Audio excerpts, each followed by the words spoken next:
So for this week, I wanted to do a meditation on kind of engendering the sense of valor within, or bravery, or courage, because sort of just to motivate the meditation a little bit before we get into it, because there's, I think, a really special kind of disposition, a mindset we can take on there.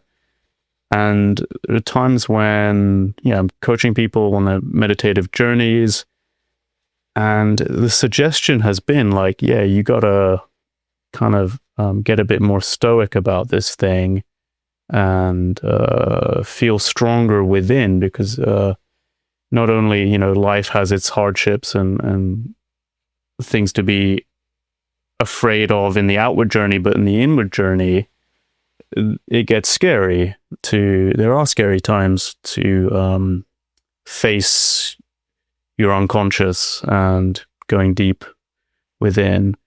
And so I wanted to demonstrate a type of meditation, how you can work on like bolstering these qualities of inner fortitude, and just facilitate this mindset. So that's what we'll be doing. So sit up straight, sit up firm, and you start taking on his qualities. He's a man that's totally unperturbable. He's that stillness, that assuredness, self-trust,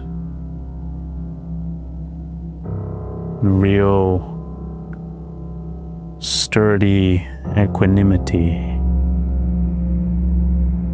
Yes, there can be doubt.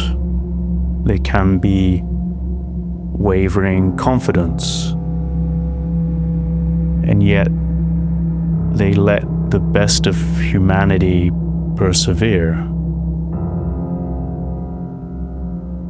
Put yourself in their shoes.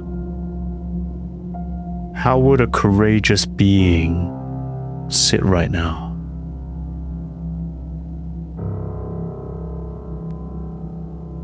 How would they orient the shape of their attention? This is as much a feeling in process as imagining. You engender in body and mind, become that kind of a person. Feel it in your face, in your strong, firm posture, in your attitude. May I see clearly without flinching. May I not turn away from what is real. May I prefer hard truth to comfortable illusion. May I carry what I must without bitterness. May I find I am stronger than I fear. May difficulty not break me, but reveal me. May I remain steady when the ground shifts. May I meet each thing as it is, not as I wish. May I be moved, but not swept away.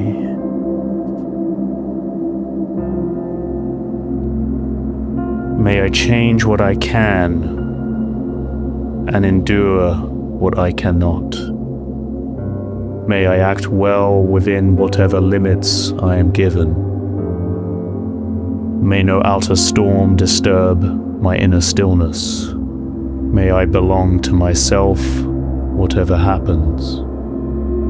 And may I need less than I think in order to stand firm. Now let's just be in this,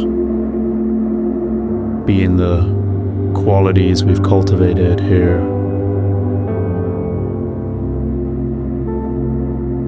And go within, deep within.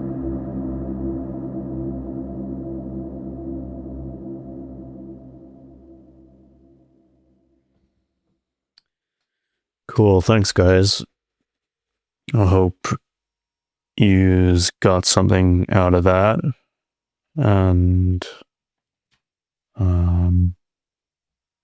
yeah, I wanted to do something like this because I think, especially all the spiritual meditation circles,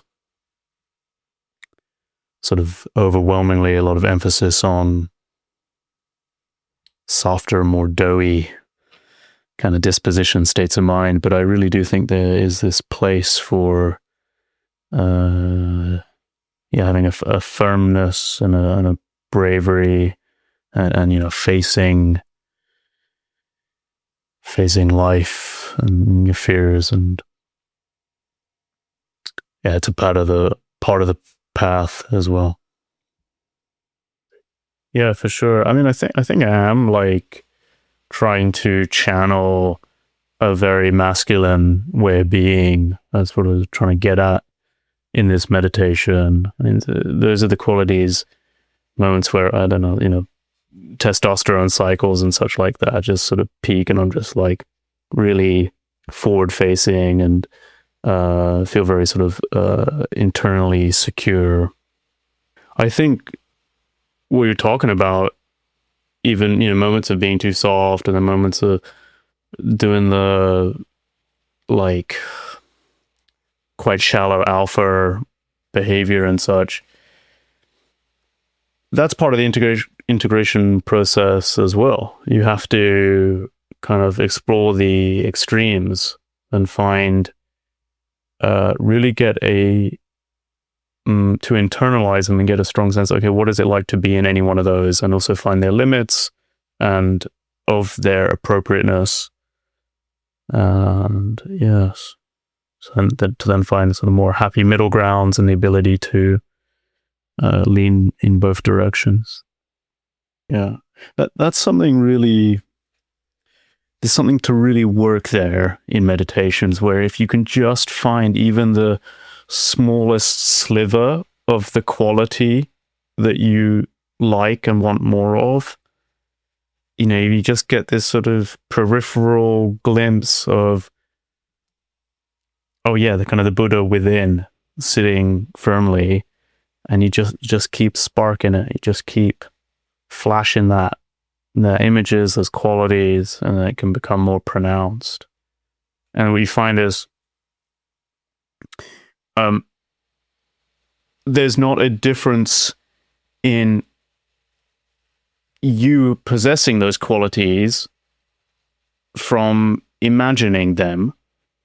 To imagine them means that they're in your experience, in the same way that if you had those qualities and you were aware of them, they would be in your experience as well. It's just a difference of degree of like richness and saturation, and how stable those qualities seem.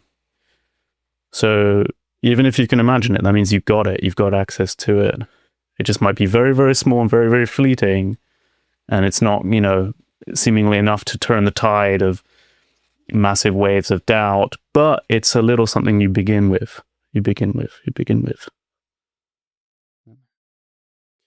Meditation can take an edge off in a nice way, of which like you feel like you don't have to prove yourself externally as much, and you develop more like internal peace and more like equanimity, kind of regardless of the conditions, and you're less like just entrained and lost in the culture and what other people are feeding you. And so there's kind of this one benefit of meditation taking the edge off in that sense, and you getting like less stressed about the mundane.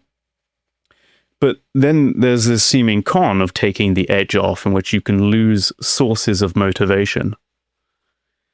And so then there is this process of like refinding fuel of motivation again, and how are you gonna come back to it. And I was thinking about, just when you're sort of exploring meaning, there's this whole integrating nihilism arc to things, and that can be actually a really challenging foe to contend with. And so there's something with kind of putting on a brave face, of like staring into the abyss and not blinking and losing your shit, but going through that, and then reemerging. Oh yeah, well, I think maybe that's what you're expressing. There's a sort of reemerging of like a new understanding of meaning and sort of creating it. I kind of want to express like thinking in terms of transmission of energies. And so it's not that the metaphysics of the universe can be formalized. Like this, we were saying in the very beginning with the knower, that the knower can concretize and objectively state what is the case. But we sort of use those as instruments and models that kind of feed back into the system to then prompt us in different direction and get the energy moving and like arouse different emotions that make us feel different ways at different times. And so there's kind of just finding like what would make you feel better, or what would like harmonize the space or the scene, or at different times. If you're feeling bogged down and stagnant, like, can you do the skillful thing of mustering a game that has its own sort of internal meaning, like even though you know it's just fabricated and created, but that ability to entertain and get into, just even though you don't fully believe it, but just to kind of get the energy moving and the system going and flowing, because maybe that's just like what you need to get out of a rut and feel better at the moment. Like getting a feel for the dynamics there, I think, is quite important. Like, I think we've spoken about this in the past, that the limits of the surface level positive affirmations are like trying to drive in this direction when actually there's like this massive gravity well pulling you in the opposite direction. And so it's like, of course, these things are just going to have like marginal impact. And maybe what you need to do is actually like go sort of back down and round a longer route to then come back forward. And so the back down part means like collapse and like what's at the heart of the negative emotions, and feel into that and just like break down and sob or whatever it is and go through that with the wisdom that it's whatever's coming up, you know, that content doesn't fully define you, and it's just a transient, impermanent phase you'll go through. And sometimes you've got to go like really far back to come round. So you can't just layer on top these like, oh, in the moment now, go forward, I'm great. Yeah. Right. Yeah. Because that's like, think about how we're training our minds. So yeah, you can do a lot of fleeting, ephemeral noticings and connecting the dots and seeing how it's all interconnected and it's all changing, and that's a way to recognize what's going on and train your mind. Another way to train your mind is slowness and stability and organization around something central. So if you were to do techniques like really simple concentration techniques where you pick a very defined meditation object and you just stick with that for long periods of time, that's kind of like that is the opposite of analysis paralysis in a way. You keep things simple and you stay with something even though other distractions are going to come in, other ideas of, you know, all these other things are going to come in. You've made an ironclad commitment despite all that, this object, no, just this thing. And so maybe what you could do with is actually like more simple, single-pointed concentration meditation.